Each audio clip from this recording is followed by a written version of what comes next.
All right, so we actually just finished an interview with Vivek Ramaswamy, a candidate for President of the United States. It's going to air next week, but there's a big deal going on right now. I think it's being misrepresented a bit in the media.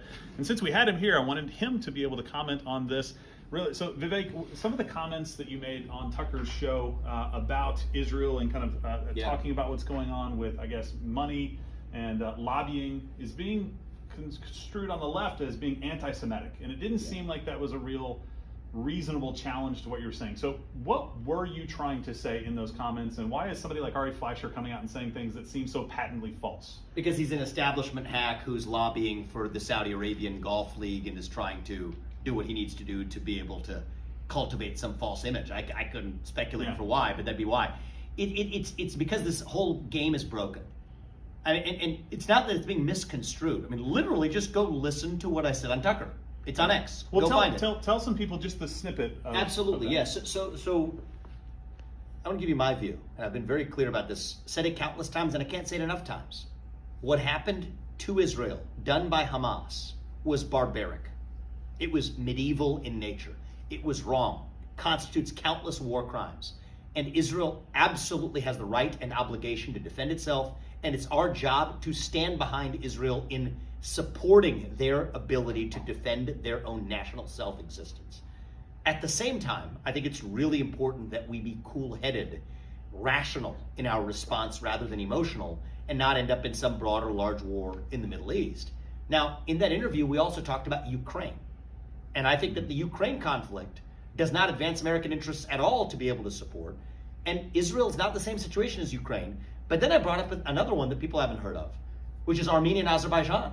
Where if you're really going to be in the good guys versus bad guys moral judgment crowd, it's not wrong it's not right what Azerbaijan is doing to Armenia, causing a special autonomous region that has long been regarded as a region that is not to be touched, has now effectively been invaded by Azerbaijan. You don't hear people about that in the media. Now, why don't you hear people about that in the media? This is just a fact. Azerbaijan has a really effective lobby in the United States. So does Ukraine. That's exactly what I said on Tucker. People can go watch this on X.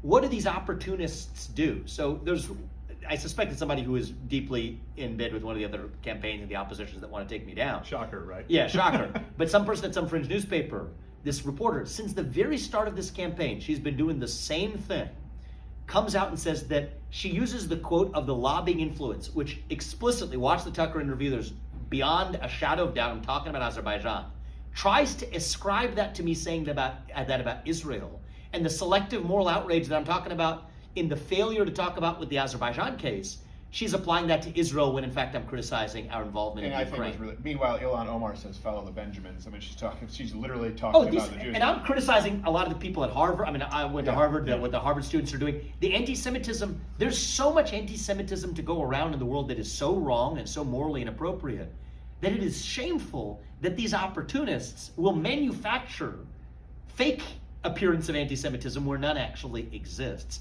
And that's a disservice to everybody. So one of the things in this campaign is I'm not going to be browbeaten into submission for my actual views, because why are they doing it?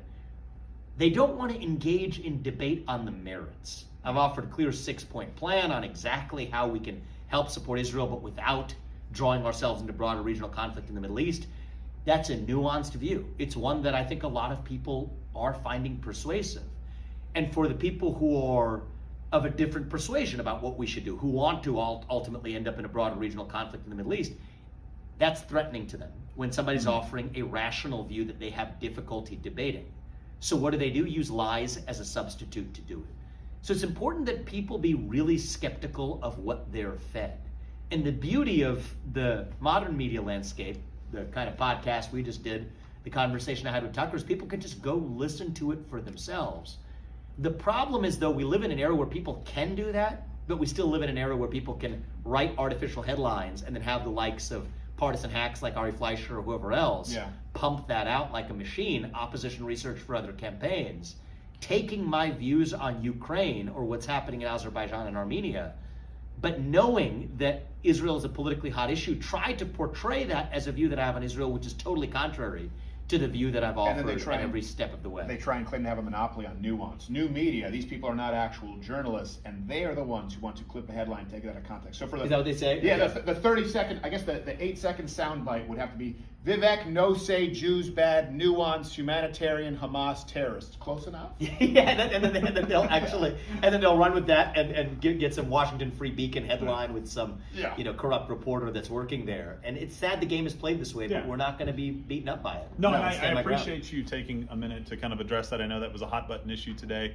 We had him here, so we figured he would get a chance to direct his response to you. The only thing fake here right now is our use of these microphones. It's true. I don't know why they're there anymore. We were taping. This is so. Don't let this be a. All right. We'll see you next. That was very honest of you.